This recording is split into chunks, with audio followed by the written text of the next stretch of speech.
ಇದು ನನ್ನ 33 ಏನೋ ಕುಂಟೆ ಹೊಲದಲ್ಲಿ ಮುಸ್ಕಿನ ಜೋಳ, ಮೆಕ್ಕೆಜೋಳ.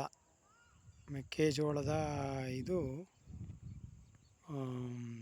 ಹೊಲ ಇರೋದ್ರಾಗೆ ಒಂದು 40% ಚೆನ್ನಾಗೆ ಇದಿದೆ. ಇಲ್ಲಿಂದ ಏನು ಚೆನ್ನಾಗಿ ಇದಾಗ್ತಿದೆ. ಹಂಗೇನೆ ಒಂದು ಸ್ವಲ್ಪ ಚೆನ್ನಾಗಿ ಬೆಳೆದಿದೆ. ಹಂಗೇನೆ ಮೊನ್ನೆ ತಾನೇ ಬಿಫೋರ್ ಒನ್ ವೀಕು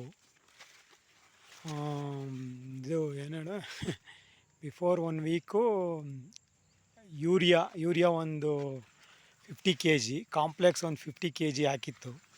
ಹಂಗಾಗಿ ನೋಡಿ ಚೆನ್ನಾಗೆ ಬೆಳೆದಿದೆ. ಹಂಗೇನೆ ಚೆನ್ನಾಗಿ ಇರೋದ್ರಾಗ ಸ್ವಲ್ಪ ಬೆಳೆದಿದೆ, ಸ್ವಲ್ಪ ಇನ್ನು ಗ್ಯಾಪು ಎಲ್ಲ ಇದೆ. ಹಂಗೇನೆ